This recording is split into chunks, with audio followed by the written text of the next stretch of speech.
morning, everybody. Welcome to this lane of the Real Deal Podcast. Recording this on early, and I mean early, Saturday morning.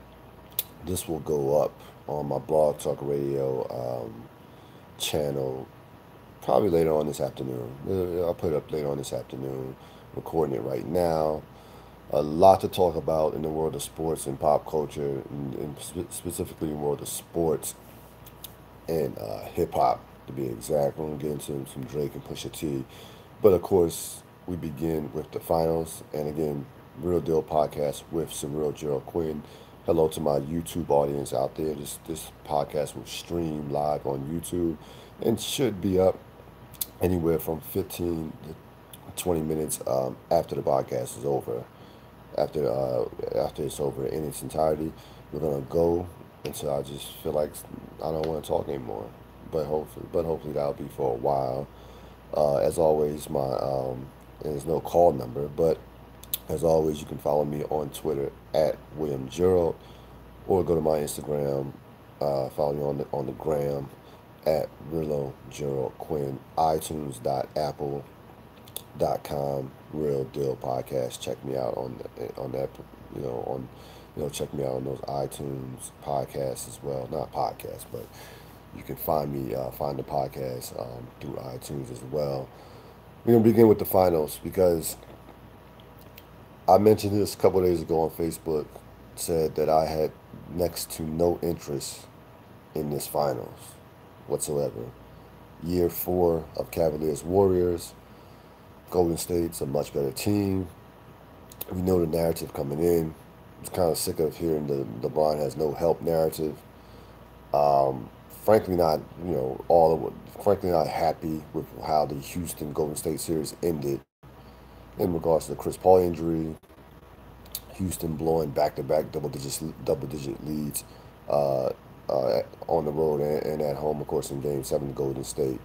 And again, I wanted to see something different. I wanted to get, if Houston or Boston, or if it's, you had a Houston, you had a Boston, even, Boston, Cleveland, excuse me, a Boston Golden State, I could have dealt with that. If you had a Houston, Cleveland, I could have lived with that. But I did not want to see did not want to see Golden State in Cleveland for the fourth straight year. But lo and behold, you're just a casual observer. That game had everything. I mean, that game had close game, legend, iconic performance, shot making.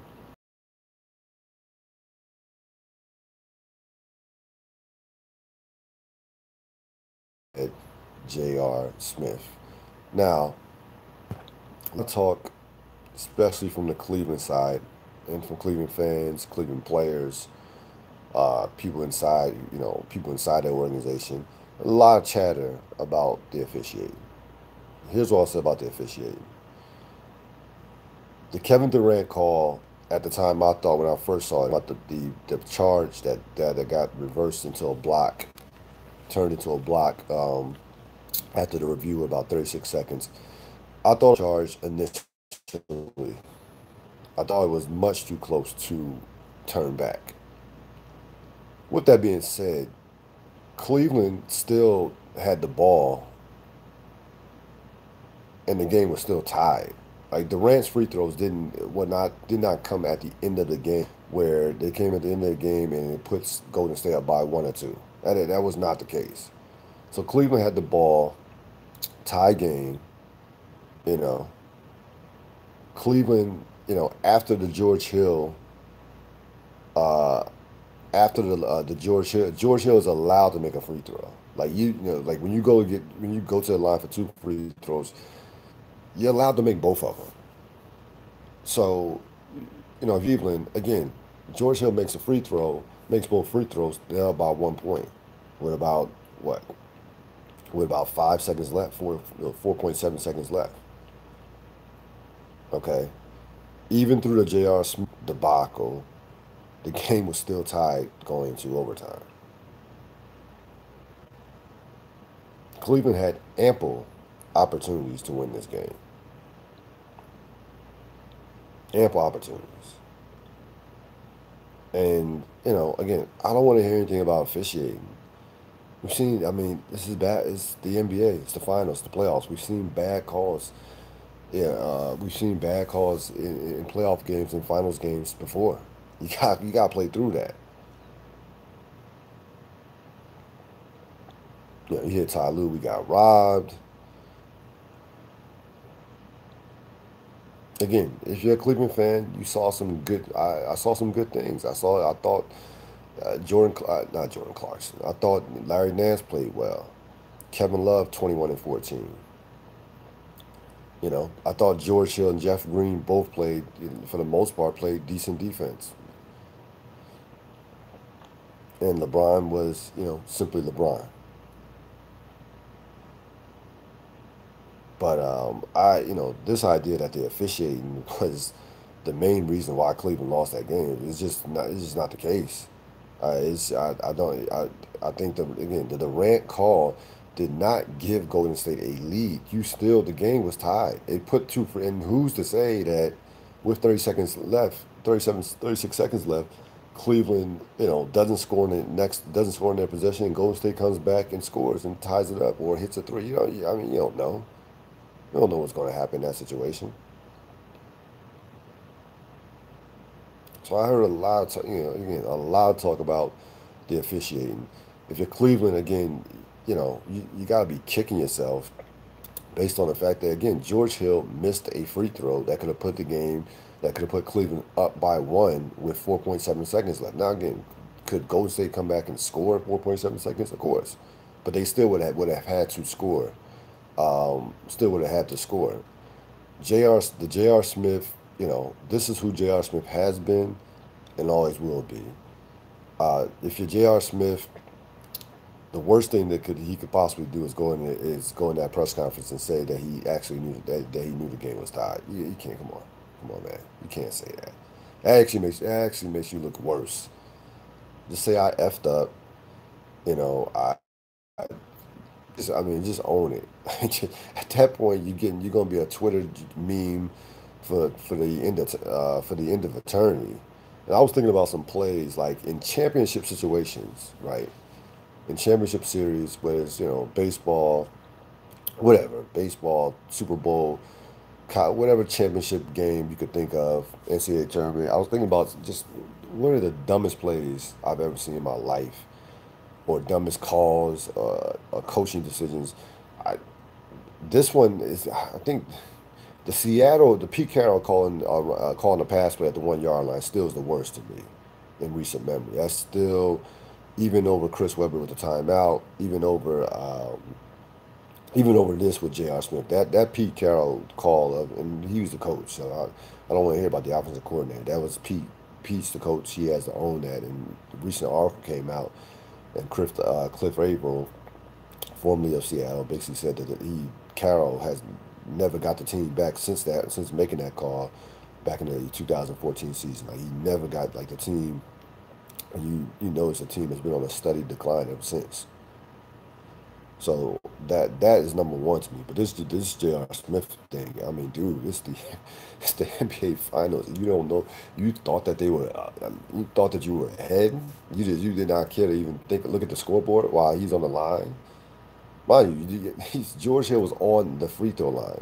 You can look. I mean, players don't generally, from what I've heard from NBA players, they don't, unlike a fan who's watching the game either at the game or on the TV, players don't keep up with the score um, bucket by bucket. That's just not how it operates. You'll see guys occasionally look up during timeouts, during huddles, they're keeping up the score. But for the most part, players are just playing, for the most part. But when you get in a situation where last 2 minutes, last minute, last 10, 30 seconds, you gotta know you gotta know what the damn score is. I mean, come on. But again, this is J.R. Smith. And that's how bad Jordan Clarkson has been because they really brought in Clarkson, some of these, and Rodney Hood and guys like that to kind of like, you know, to kind of switch up, become more athletic, but also to kind of like be able to take J.R. Smith off the floor at times when he was doing, dumb shit like this. But that's how poorly those guys have played. That they still have to play. They still have to play for the most part. J.R. Smith in in crunch time minutes.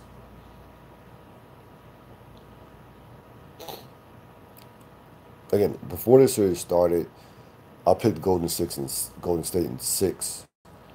Um, I it could I mean this could be like the type of game that just Cleveland just can't recover from. I don't think it'll be a sweep because I just don't think Golden State is on the level that they were last season. They're not playing nowhere near as well as they played in last year's playoffs. Not even close.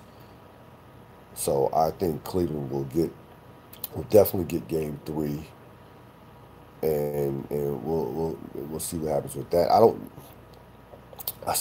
quite. I think, based on my logic, I think Cleveland would have to win Game Five, and then Golden State wraps up in Game Six, which you think would be, odds would be against it. But I just don't see Golden. I didn't see Golden State just wiping the floor with Cleveland in 4 or 5 games because I just don't like how Golden State is not the same team that they were last year. Now they're still the best team, and I told you beforehand, throughout the course of the season, Golden State could be gotten this season, but there's nobody out there, that, frankly, that's going to be good enough to get them. But they could have been beaten this season. They really could have. And, Houston will be kicking itself for the remainder of the offseason, for the remainder of the offseason, thinking that should have been their series. But with that said, I think Cleveland would have beat Houston myself. But getting back to the game, it's watching LeBron James again. I'm just you have to be blown away by just the stamina. This guy is not just he just doesn't get tired for the most part. He does not get tired. We've seen him maybe game three of the Indiana series. That was the only time in the postseason that I've seen that you really seen him get tired. I want to say a little bit in the third quarter of game seven against Boston, maybe late third quarter. But for the most part, again, you've never seen a guy, no one, to at his now at his age play at the level that he's playing at with this kind of stamina. I mean, that's this guy does not get tired, and I'm telling you right now, being on the floor with four future Hall of Famers, in terms of what Golden State has, he made those guys look as though they didn't, they're just not in the same, stratosphere with him. And these are four future Hall of Famers. Steph Curry could go down as probably, I mean, Steph Curry and Kevin Durant will go down probably minimum 10 to 20 greatest players of all time. Minimum. I mean, Durant could be top 10, top 15. Curry could be top 15, top 20. Maybe even Curry could be top 15. So, you know, Klay Thompson. I mean, those guys. They have a all-star team, and for them to keep them in that game, control the pace. That's another thing. I thought Cleveland did an excellent job with controlling the pace.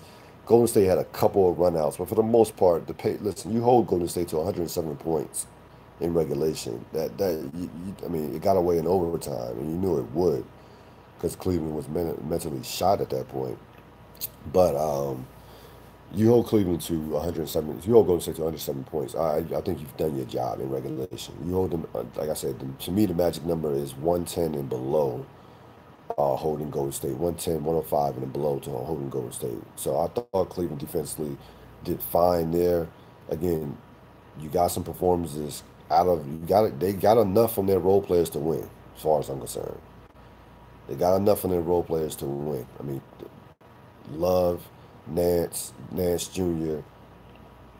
pounding them on the offensive boards, but they wasted one there. That was a game that again that Golden State was ripe for the picking. Now I wouldn't. I think in game two, I could see a 15 to 20 point win for Golden State. I don't think that this series is going to get the series. I don't. I'm not thinking 2015 with this series. Like I'm not thinking that we're going in that direction where Golden State is going to be shook by the fact that this series is close, by the fact that they is going to be shook by the fact that they had a close game one, the way they were in 2015. Remember, 2015 They were far superior to Cleveland. Cleveland had a bunch of, especially after the Kyrie injury in Game One, with no Kevin Love and Delvedova and guys like that. You had a number of just cast-offs, Mazdov, you know, guys like that. They played great defense, but I don't think that Golden State was their first time in the finals. This Golden State team is, besides the fact that they have Kevin Durant, a little bit more seasoned, more poised than that team in 2015. So I don't think, if LeBron can't, if you can't win a game with LeBron getting 51, 8, and 8, that is, it's not a good sign for the series moving forward. But again, hopefully this, hopefully the competitive nature of this series, game one is a sign of things to come in terms of, this series being competitive. Listen, if it's a sweep or a 5 game series where each game is close, I'll live with that.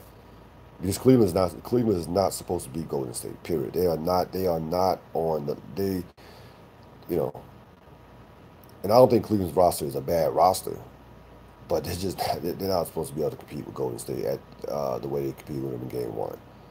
But again, when you have that dude, and when that dude is playing at a level that, just almost is defying description at this point. I mean, he does whatever he wants to do, and he's like a chess master out there. Like, he dictates the pace. He gets any shot that he wants. He's going out there physically manhandling those guys. And I really think that Golden State, this will be the first series. This will be when they really miss Andre Iguodala, and Iguodala sounds like he's going to be doubtful for Game Two. We might not see Iguodala for the rest of this series. I mean that injury.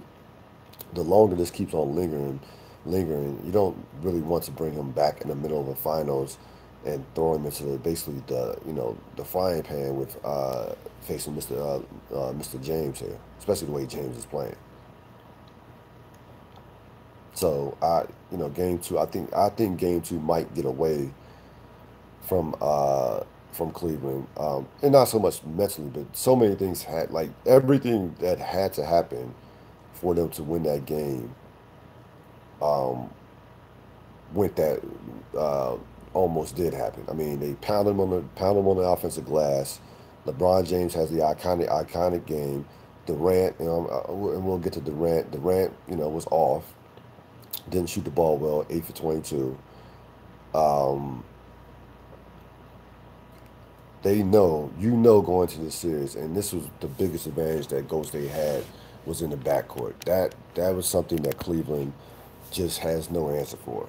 Like, you're talking about, if you're Klay Thompson and you're Steph Curry, you feel like you got let out of jail.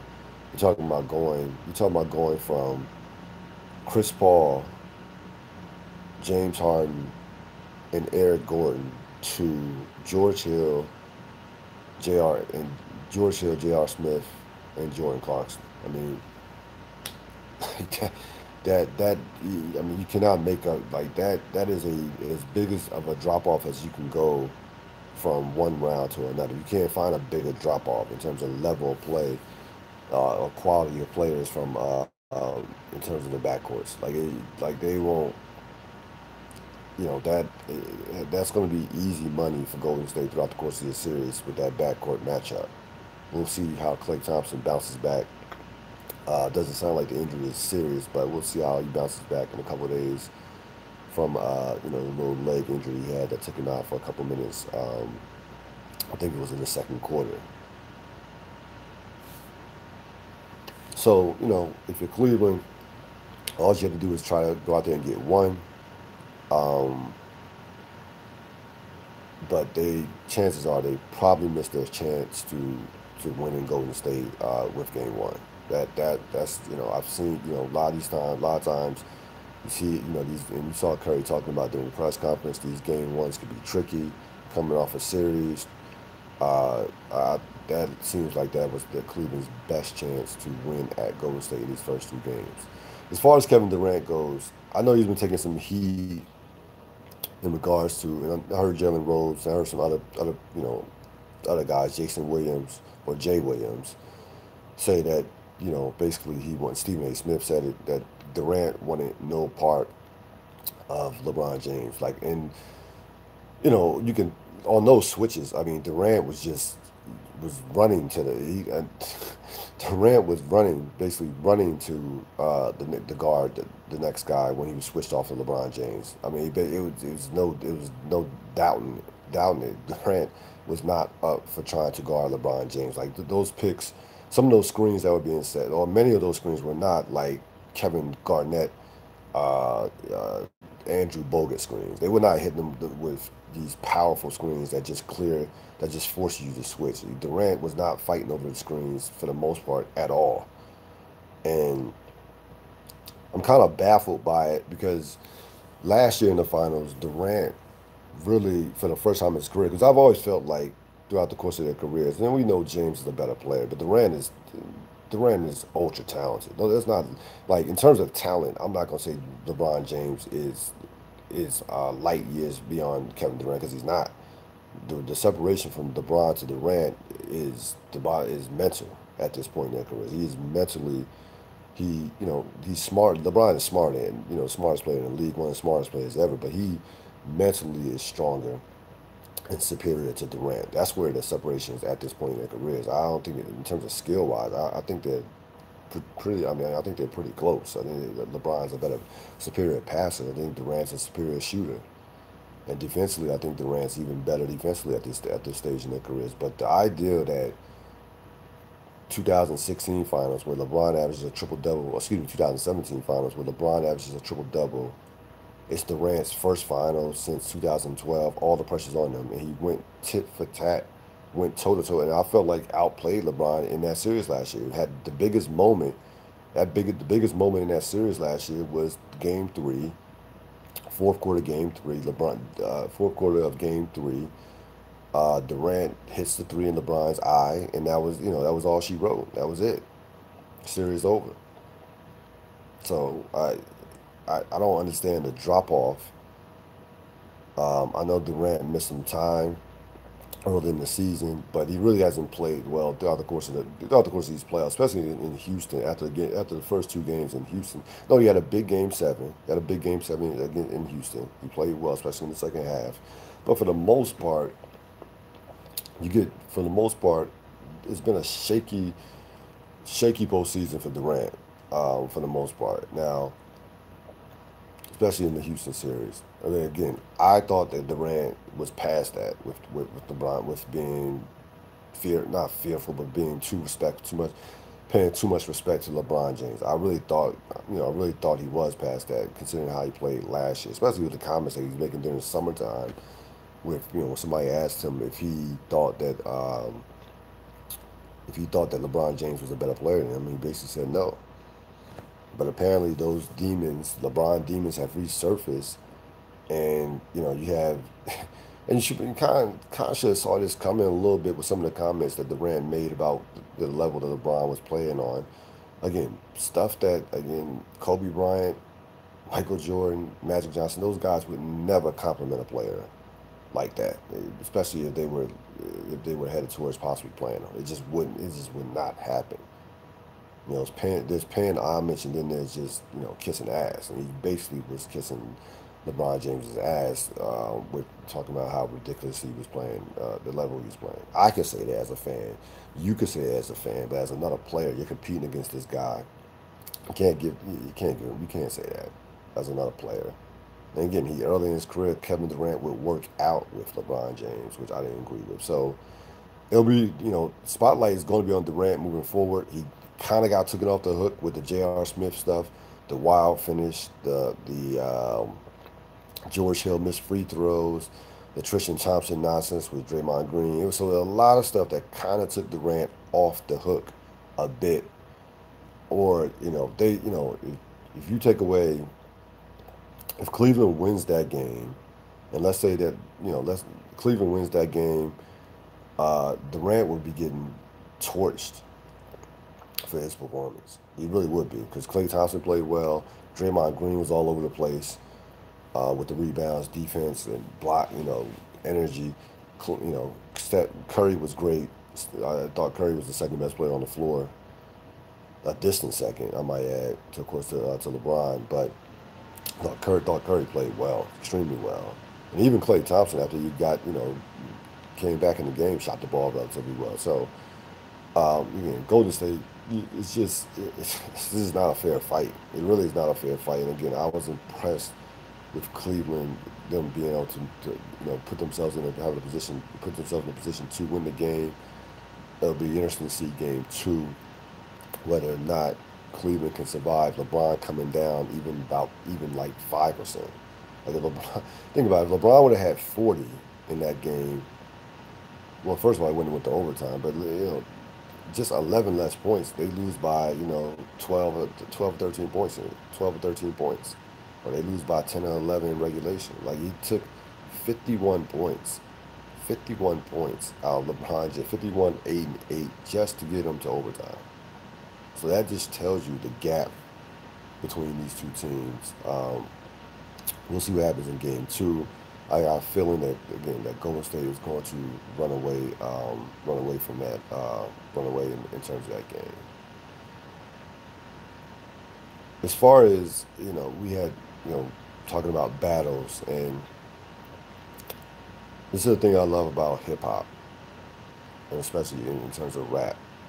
You get a guy, you get a rapper like Pusha T coming at Drake. Drake is a superstar, global superstar in terms of hip hop and rap. One of, how you want to rank it, three best. I mean,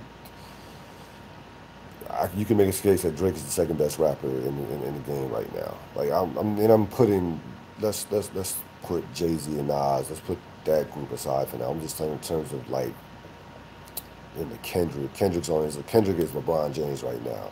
You can make a case that Drake is Kevin Durant. Like you can really make that case right now. So imagine this wouldn't even happen in the NBA. Imagine if who would be a player comparable to Pusha T?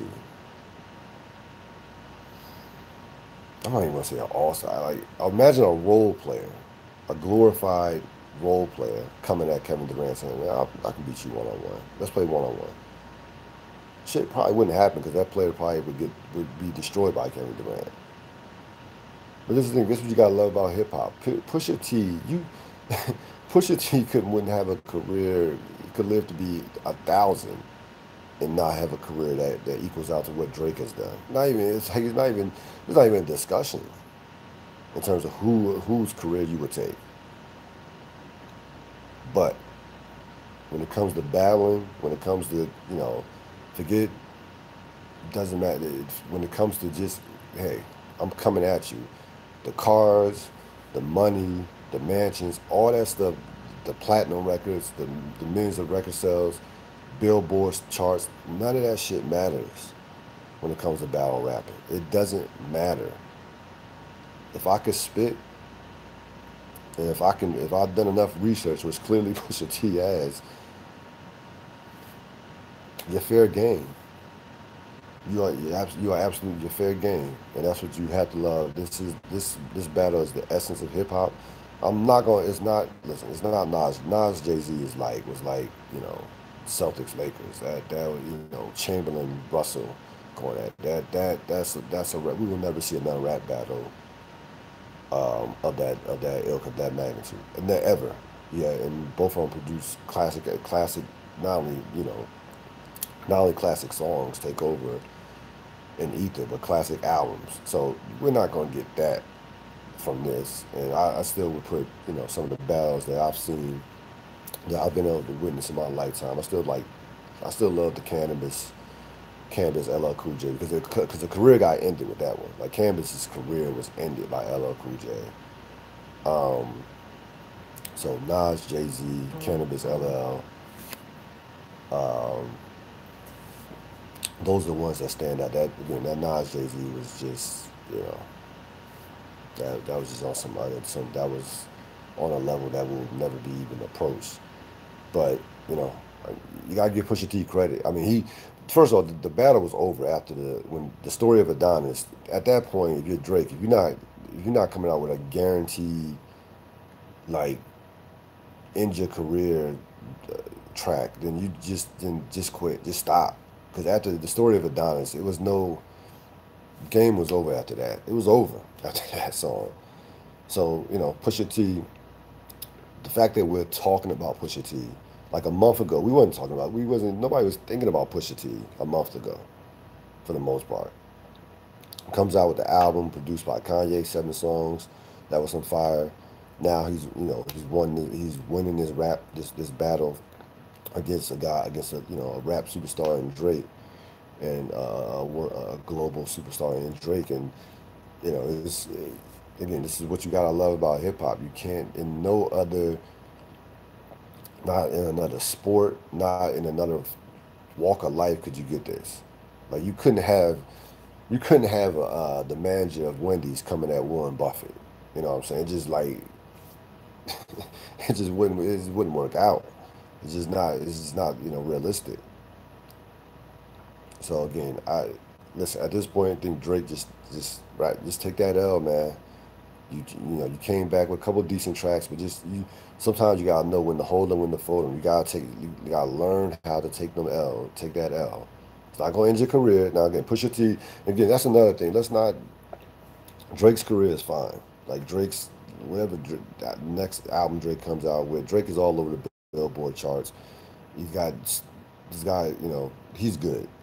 So this was not a career ender for Drake from that standpoint. Like Jay-Z tried to end Nas's career. Nas had to come back with a single and a classic album, or his career would have been over. Like that's how hard Jay-Z hit with the takeover. But this is not a career. This is not a career ender for Drake. This is just a dude just catching a hot streak. I mean, Drake, Pusha T is gonna be a summer. Yeah, it's Pusha T's time right now. Again, that's the thing about rap. That's the thing about acting, and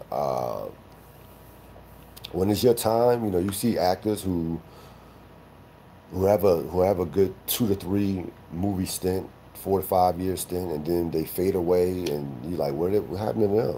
Well, everybody's everybody's not LeBron, man. Everybody's not gonna be consistently great over 10 to 15 years in any walk in any especially in any form of entertainment. Everybody you have one hit wonders. Rather be a one hit wonder than a no hit wonder. I'll take being a one hit wonder because there's a lot of no hit wonders out there that you never heard of who are trying to get that one hit. So right now it's Pusha T's time. If you're Drake, you take the L, come out with your album. It'll sell 5, 10 million. It'll sell 5, 6 million copies, and you'll have hits on the Billboard charts because you're going Drake. This is not gonna stop Drake from making good music. I'll still be listening to Nice for What and God's Plan, but you gotta take that L, man. You gotta take that L. Speaking of L's, that's a perfect segue to Brian Colangelo, who who should be, and I don't know how he still has a job, by the way, should be the former general manager of the Philadelphia 76ers. We'll see what happens over the course of the weekend. But, you know, I, when you look at this story about, and if it's true, if Brian Colangelo is behind these dummy Twitter accounts, it is one of the worst cases of insecurity that I've ever seen in my life in anything that I've ever seen.